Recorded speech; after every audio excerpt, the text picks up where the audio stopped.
بسم الله الرحمن الرحيم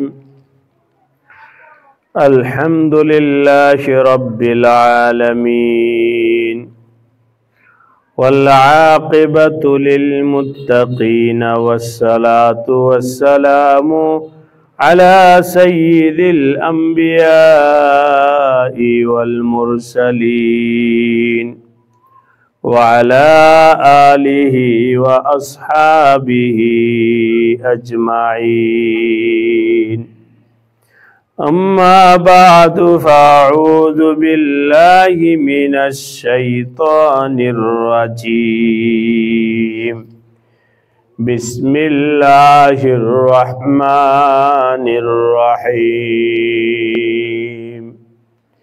وكيف تكفرون وأنتم تتلى عليكم آيات الله وفيكم رسوله ومن يعتصم بالله فقد هدي إلى صراط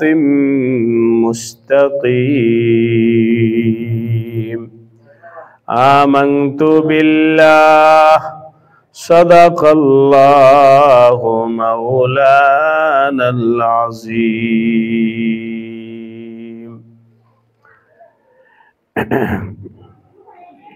গাজীপুর কাউরাইদ দারুল আবরার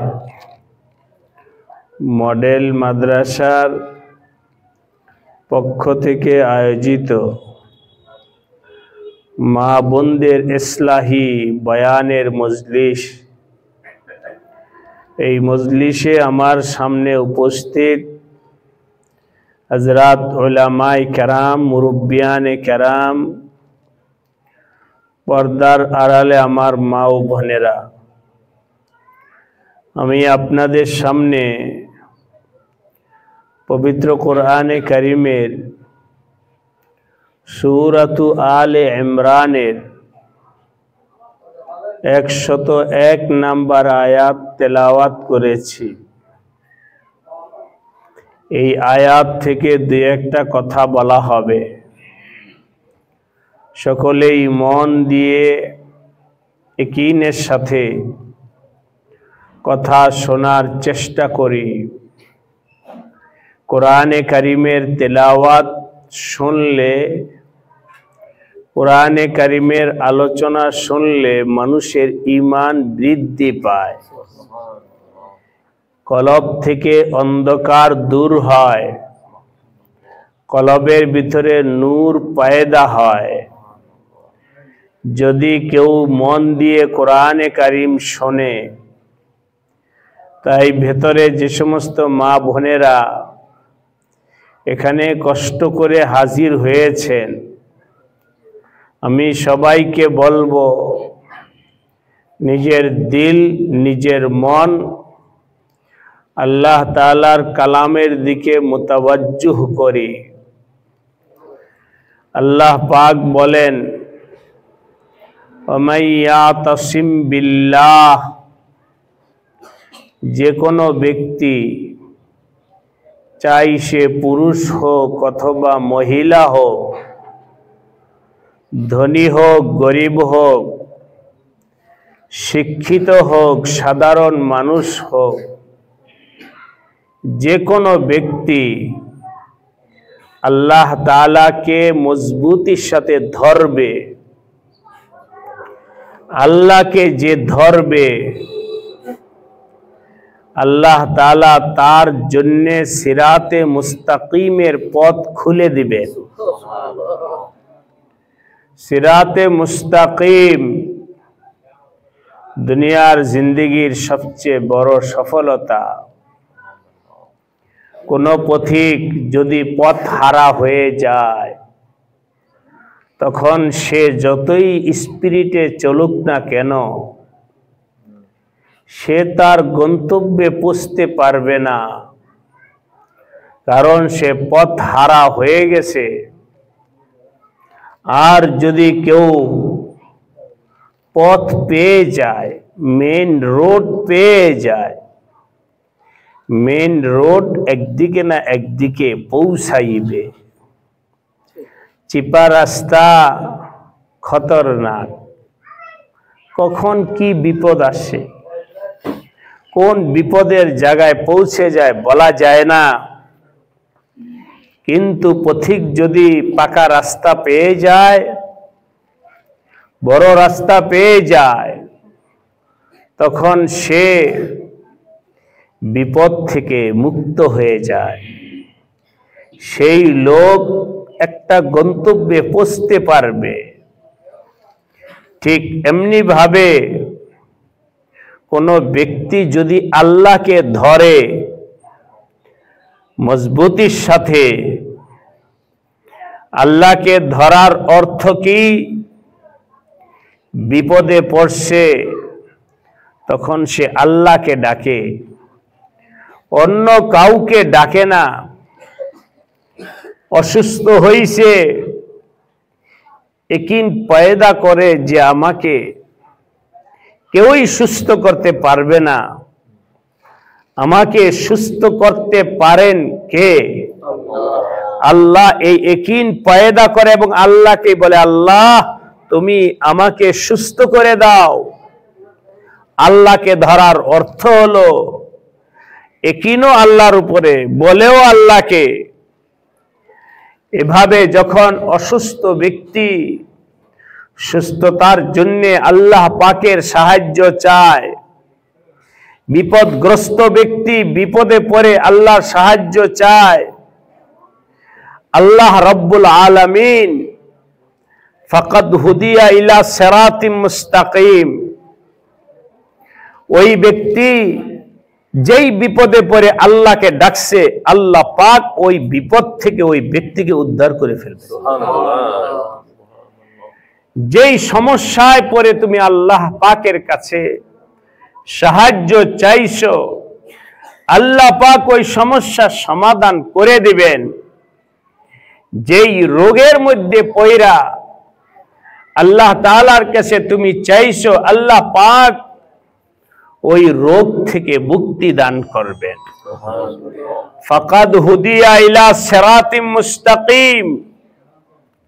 ভালো কইরা মনে রাখেন, আল্লাহর উপরে ইয়াকিন এর সাথে যদি কেউ আল্লাহকে ডাকে, ইয়াকিনের সাথে যদি কেউ আল্লাহকে ধরে, অবশ্যই আল্লাহ পাক তার জন্য খায়ের কল্যাণের ফয়সালা করবেন।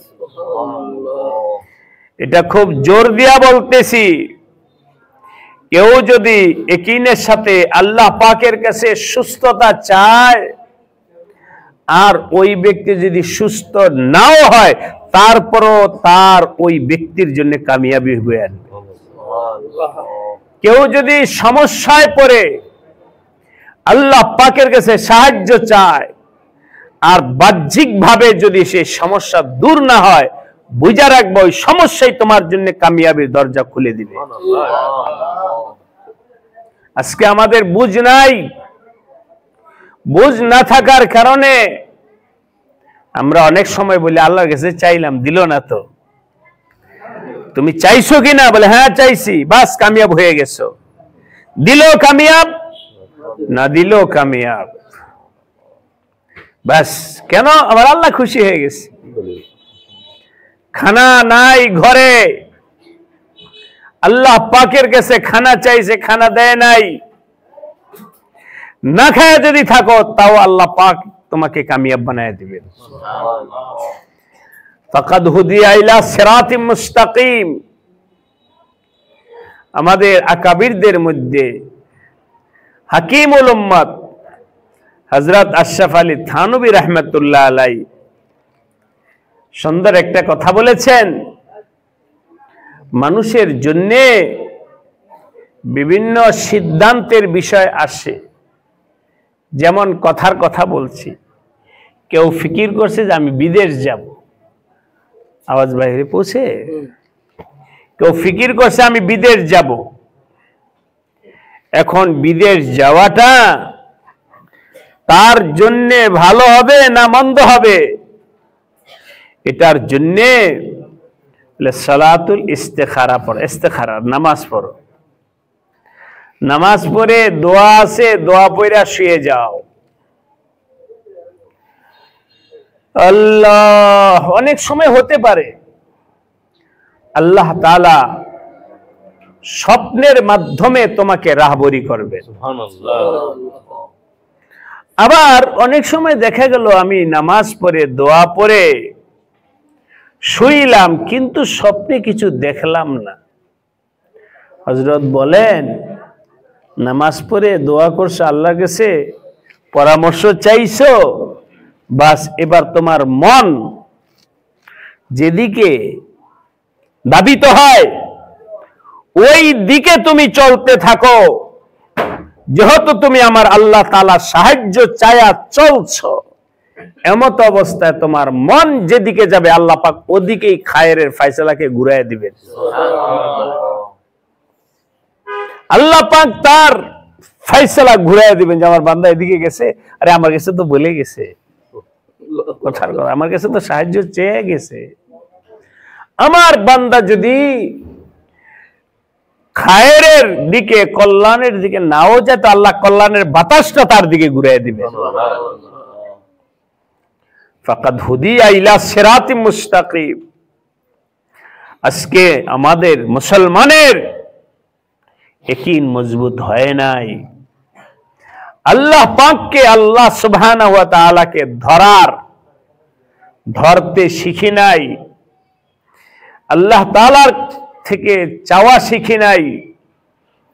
জিন্দেগির হার লম্হা, হে আমার মায়েরা বোনেরা, ছোট থেকে ছোট কাজ, বড় থেকে বড় কাজ, এর ক্ষেত্রে আমার আল্লাহ সাহায্য চাও। আমাইয়াতাসিম বিল্লাহ, যে ব্যক্তি মজবুতির সাথে আল্লাহকে ধরবে, কোনোভাবেই আল্লাহকে ছাড়ে না। আব্দু আলাইহা বিন নওয়াজিস, হাদিসে আসছে নবী আলাইহিস সালাতু ওয়াস সালাম বলেছেন, ইয়া বুনাইয়া ইয়া গোলাম, হে বৎস, হে আমার, শোনো, তুমি এমন ভাবে আল্লাহকে ধরো, আল্লাহকে ধরার কারণে কেউ যদি তোমাকে হত্যা করে, টুকরা টুকরাও করে, আও হুররিকতা, অথবা তোমাকে যদি আগুনে জ্বালায় দেওয়া হয়, তারপরেও তুমি আল্লাহকে ছাইরো না। জ্বলে যাও, আল্লাহকে ছাইরো না। পুড়ে যাও, আল্লাহকে ছাইরো না। শেষ হয়ে যাও, আল্লাহকে ছাইরো না। আল্লাহকে ধরেই রাখো। সাহাবীদের এই ইয়াকিন ছিল যে আমার আল্লাহকে যেহেতু ধরছি, বাস যা হয় হোক, सारे दुनिया हो मुखालिफ फिर भी कुछ नुकसान नहीं। সারা দুনিয়া যদি আমার বিপক্ষে চলে যায় তাও কোনো সমস্যা নাই, কেন আমি তো আমার আল্লাহকে ধরেছি। সাহাবী, একজন সাহাবীর হযরত আনাস রাদিয়াল্লাহু তাআলা আনহুর মামা হযরত মিলহান রাদিয়াল্লাহু তাআলা আনহু এক যুদ্ধে গিয়ে কাফেরের আক্রমণে আক্রান্ত হয়ে শহীদের দ্বার প্রান্তে পৌঁছে গেছে। মৃত্যু সন্নিকটে মারা যাইতেছেন, এমত অবস্থায় তিনি বললেন, ফুজতু ওয়া রাব্বিল কাবা, ওই কাবা ঘরের রবের কসম খাইয়া বলতেছে আমি কামিয়াব। কাফেরেরা অবাক, বলে কি পাগল, মারা যাইতেছে এরপরে কয় কামিয়াব। আমরা তো কামিয়াব কাকে বলি? কথার কথা, ব্যবসা ভালো হইছে কামিয়াব, টাকা পয়সা বাড়তেছে কামিয়াব, ক্ষমতা বাড়তেছে কামিয়াব, দুনিয়া পাইতেছে, তখন আমরা মনে করি লোকটা উন্নত হইতেছে। ও তো মারা যাইতেছে, এই এরকম জখমির হালাতে মারা যাইতেছে, অথচ সে বলতেছে ফুস্তু রাব্বিল কাবা। কি অর্থ? আমার জীবনের কি দাম আছে? আমার জীবনটা যদি আমার আল্লাহ পাকের হুকুমের উপরে রাখতে পারি, এটি আমার কামিয়াব। আমি যে আল্লাহর দ্বীনের উপরে কায়েম আছি, এটাই আমার কামিয়াব। এই জন্যে আমি আমার মা বোন সবাইকে বলবো, খুব মজবুতির সাথে আল্লাহকে ধরো। কোন অবস্থায় যেন আল্লাহ পাকের নাফরমানি না হয়। আল্লাহ তো কথার কথা বুঝানোর জন্য বলি, দৃশ্যমান কোন সত্তা নয়, যে কথার কথা কোন পদার্থ বস্তু নয়। যেমন উদাহরণ হিসেবে বলি, একটা কাপড়কে কেউ ধরে, একটা লাঠিকে কেউ মজবুতির সাথে ধরে, এটা কেউ টাইনা নিতে পারে না। মজবুতির সাথে লাঠি ধরে, মজবুতির সাথে কাপড় ধরে, এমন তো নয়। বরং আল্লাহকে ধরার অর্থ হলো আমার আল্লাহর হুকুমকে ধরে ফেলা। বাস আমি আমার আল্লাহর হুকুম অনুযায়ী চলবো। এতে করে কেউ যদি আমাকে বকা দেয়, ওইটার পরোয়া নাই। কেউ যদি আমাকে খারাপ বলে, তাতেও কোনো সমস্যা নাই। যত সুযোগ সুবিধা আমার হাত ছাড়া হয়ে যাক না কেন, তাও কোনো পরোয়া নাই। কেন? আমি তো আমার আল্লাহকে ধরেছি। সাইয়্যিদা হযরত বিবি আসিয়া ফেরাউনের স্ত্রী ছিল, কিন্তু আল্লাহ পাকের মারেফাত তার ছিল। আল্লাহ পাকের পরিচয় সে হাসিল করতে পেরেছে, আল্লাহকে চিনতে পারছে, আল্লাহকে মানতে পারছে, আল্লাহর প্রতি ইয়াকিন পয়দা করতে পারছে, যার কারণে আসমান ও জমিন সব কিছুর খালেক কে? আল্লাহ। ওই আল্লাহকে যখন চিনছে, তখন আর তার সামনে দুনিয়া বড় হয় ছিল না। দুনিয়াকে হিচে নিচতে মনে কিছুই না এগুলো। ফলে আল্লাহকে যখন সে ধরছে মজবুতির সাথে, ফেরাউনের রাজ সিংহাসনকে তার কাছে কিছুই মনে হয় নাই, ওটাকে আকর্ষণীয় মনে হয় নাই, ওই আরাম আয়েশকে লোভনীয় মনে হয় নাই। সবকিছু আল্লাহ ছোট বানায় দিছে, হিচে নিস্তে হয়ে গেছে। বলে এই আল্লাহকে এভাবে মানার কারণে তার উপর নির্যাতনের স্টিম রুলার ফেরাউন চালায়া দিছে। নির্মম ভাবে তাকে হত্যা করার পরিকল্পনা সে নিয়েছে। ফেরাউনের স্ত্রী বিবি আসিয়ার সমস্যা কি ছিল? সমস্যা হলো সে আল্লাহকে মানছে। এই যে এমন ভাবে সে আল্লাহকে ধরছে, ফেরাউন হাজারো স্টিম রুলার চালায়ও তাকে আমার আল্লাহ থেকে 1 ইঞ্চি দূরে সরাইতে পারে নাই। সে জীবনের শেষ মুহূর্তে আমার আল্লাহকে বলেছেন, এক দরখাস্ত করেছেন, রব্বিবনিলি ইনদাকা বাইতান ফিল জান্নাহ ওয়া নাজ্জিনি মিন ফিরআউনা ওয়া আমালিহি ওয়া নাজ্জিনি মিনাল কওমিজ জালিমিন। হে আল্লাহ, আমার স্বামী ফেরাউন সে তো তোমাকে চিনে নাই, সে তো তোমাকে চিনার চেষ্টা করে নাই। আমি যদি এমন অবস্থায় তার কাছে থাকি, তাহলে শয়তানের ধোঁকায় পড়ে আমার ইয়াকিন ঈমানের মধ্যে ঘাটতি আসতে পারে।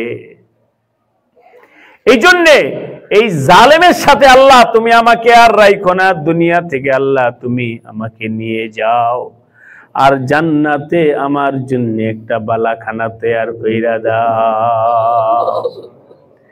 দুনিয়ার বালাখানার কোনো প্রয়োজন নাই, দুনিয়ার সুখের কোনো প্রয়োজন নাই, দুনিয়ার ভোগ বিলাসের কোনো দরকার নাই। আল্লাহ তুমি রব্বিবনিলি ইনদাকা বাইতান ফিল জান্নাতি, এক।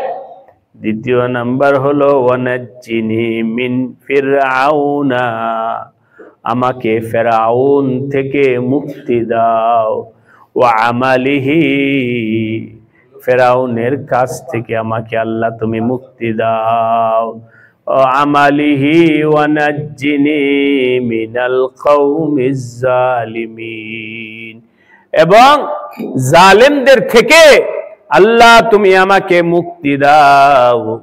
জালেমের সাথে থাকতে চাই না, নাফরমানের সাথে থাকতে চাই না।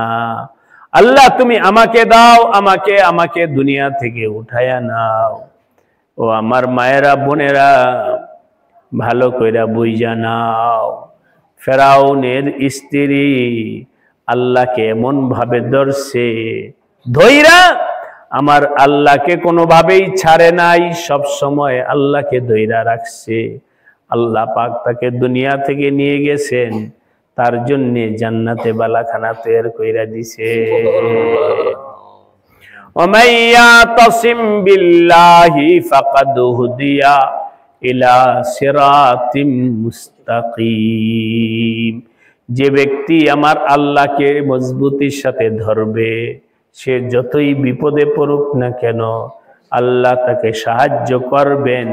সুতরাং সবার কাছে আজকে এই দাওয়াত দিলাম, আল্লাহকে ধরো, আল্লাহকে ধরো।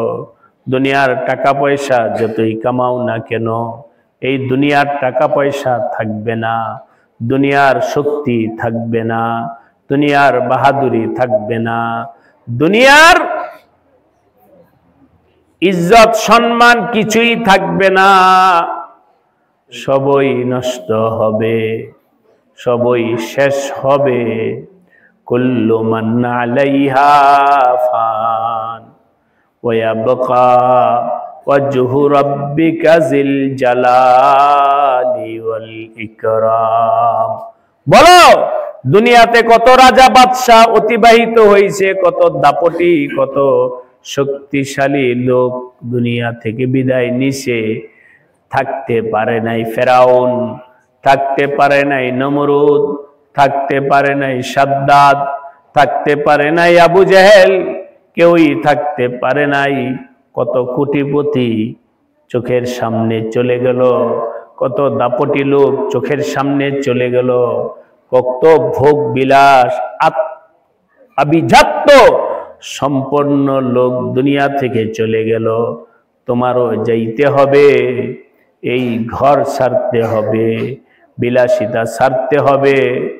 আল্লাহ পাক আমার মা বোনদেরকে সময় থাকতে সঠিক সিদ্ধান্ত নিয়ে আল্লাহ পাকের হুকুম মজবুতির সাথে ধরার তৌফিক দান করেন। আমিন। 5 ওয়াক্ত নামাজ মজবুতির সাথে ধরো, নামাজের ব্যাপারে কোনো কোতাহি গাফলতি কইরো না। আজকে এখানে যখন আসতেছিলাম তখন পথে জোহরের নামাজের সময় হয়েছে, গাড়ি রাইখা এক মসজিদে নামাজ পড়ার জন্য বললাম গাড়িটা রাখো, আমরা মুসাফিরের 2 রাকাত নামাজ পড়ে নেই। মসজিদের জামাত হয়ে গেছে, মসজিদের বারান্দায় আমরা নিজেরা জামাত পড়ার জন্যে নামছি। তো দেখলাম একটা লোক যে নাকি রাস্তায় হাইটা ওই সামান্য হান্ডি পাতিল বিক্রি করে, ও মসজিদে নামাজ পড়তেছে। তো আমি তাকে ডাকাইলাম, ডাকায় জিজ্ঞাসা করলাম বাড়ি কোথায়? বলল বাড়ি হলো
নাই ছাড়লা, এটাকে ইতিসাম বলে না।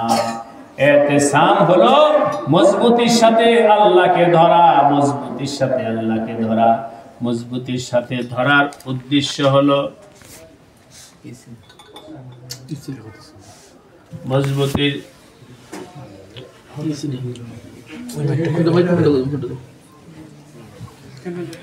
আল্লাহ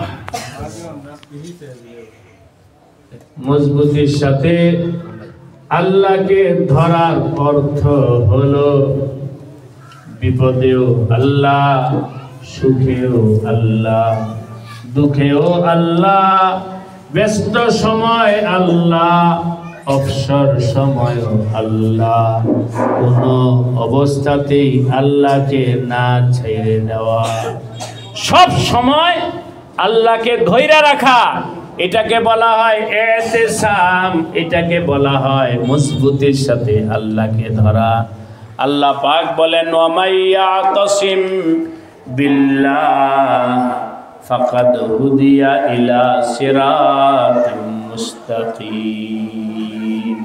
এই জন্য মা বোনেরা, একটা আমলেই সঠিক হোক না কেন, একটা আমলেই ঠিক হয়ে যাক, একটা আমলেই ঠিক হয়ে যাক। নামাজের ব্যাপারে সিদ্ধান্ত নিয়ে নাও, নামাজ কোনোদিন কাজা হয় না। কোনো ব্যক্তি, কোনো মহিলা, কোনো পুরুষের যদি নামাজটা ঠিক হয়ে যায়, আসসালাতু ইমাদুদ্দিন মান আকামাহা ফাকাদ আকামাদ্দিন। যেই ব্যক্তি নামাজ ঠিক হলো যাক, তার অন্যান্য আমলগুলো ঠিক হবে। নামাজের বরকতে আল্লাহ পাক অন্য আমলগুলোকে ঠিক কইরা দিবেন।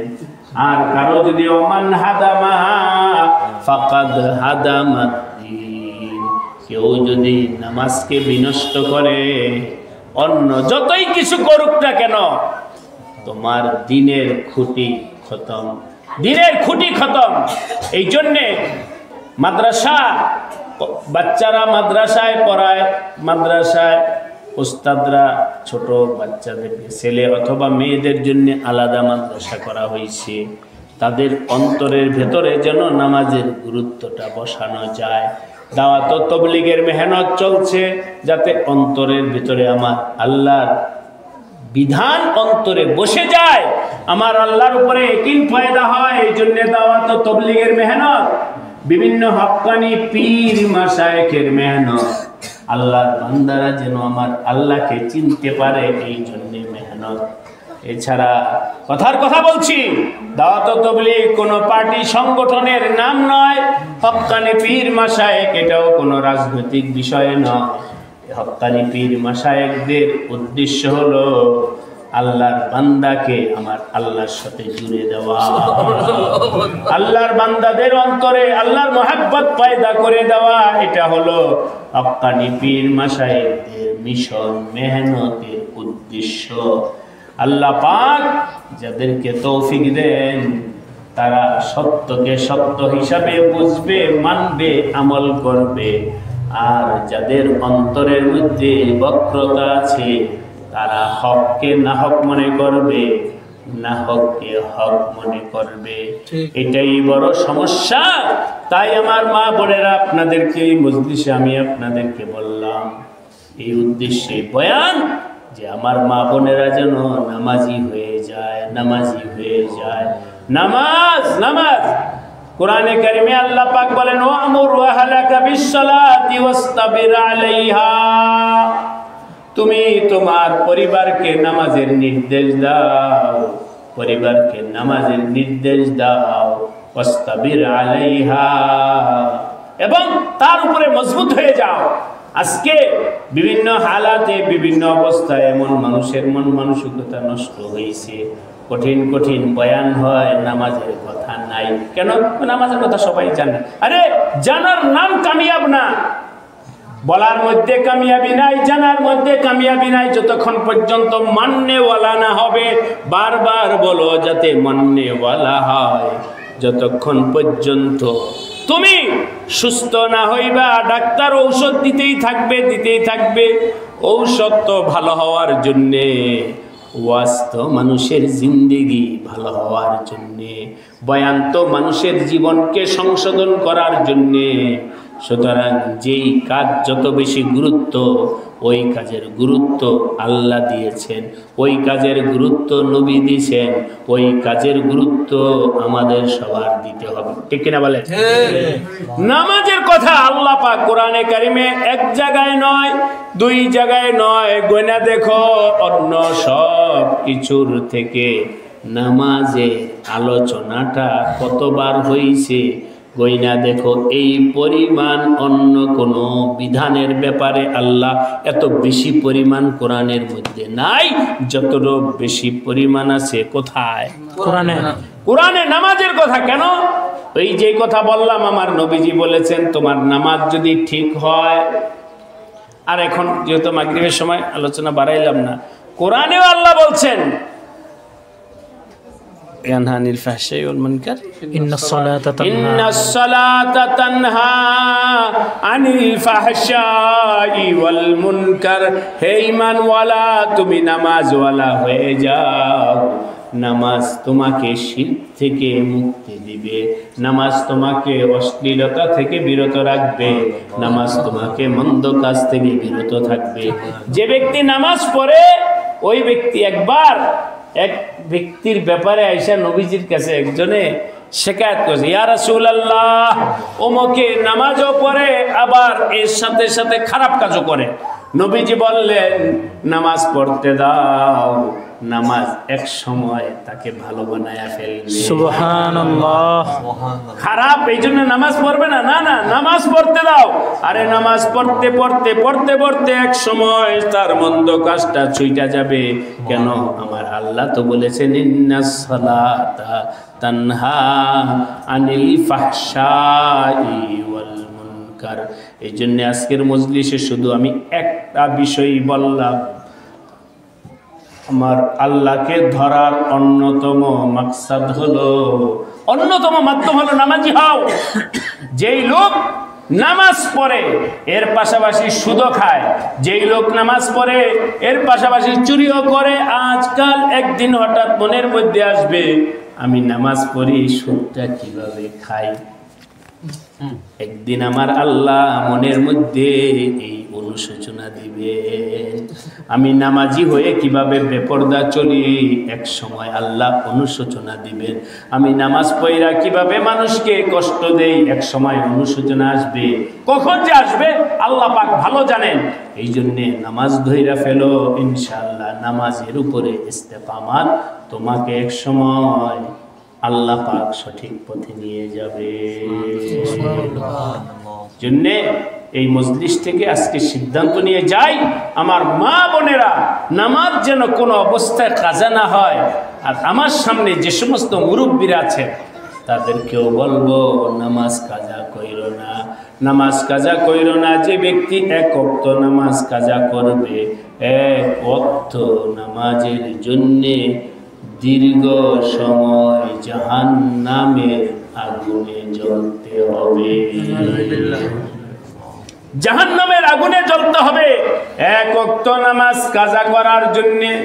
কোন নবী আলাইহিস সালাম তো বলেছেন মান তারাকাস সালাতা মুতাআম্মিদান ফাকাদ কাফার। কেউ যদি যাইনা শুইনা বইজা যদি নামাজ ছাইরা দেয়, এক ওয়াক্ত নামাজও কেউ যদি ছাইরা দেয়, ফাকাদ কাফার, ওই ব্যক্তি কুফরি করে ফেলল, কুফরি কাজ করে ফেলল। কেন তুমি নামাজ ছাড়লা? এই জন্যে ভেতরে মা বোনেরা যারা আছেন আপসে মুজাকারা করেন, আলোচনা করেন, মজবুত হন, সিদ্ধান্ত নেন যে নামাজ কাজা করব না। এই সিদ্ধান্ত নিয়ে মজলিস থেকে উঠি। আল্লাহ পাক হেদায়েতের মালিক, এই জন্যে হেদায়েতের নিয়তে দিয়ে একটা কথা বলা হলো। আল্লাহ পাক আমাদেরকে সুস্থতা অসুস্থতা ভালো মন্দ সর্বাবস্থায় আল্লাহকে মজবুতির সাথে ধরা, আল্লাহর হুকুমকে মাইনা চলার তৌফিক দান করেন। আমিন। ইয়া তাসিম বিল্লাহি ফাকাদ হুদিয়া ইলা সিরাতিম মুস্তাকিম।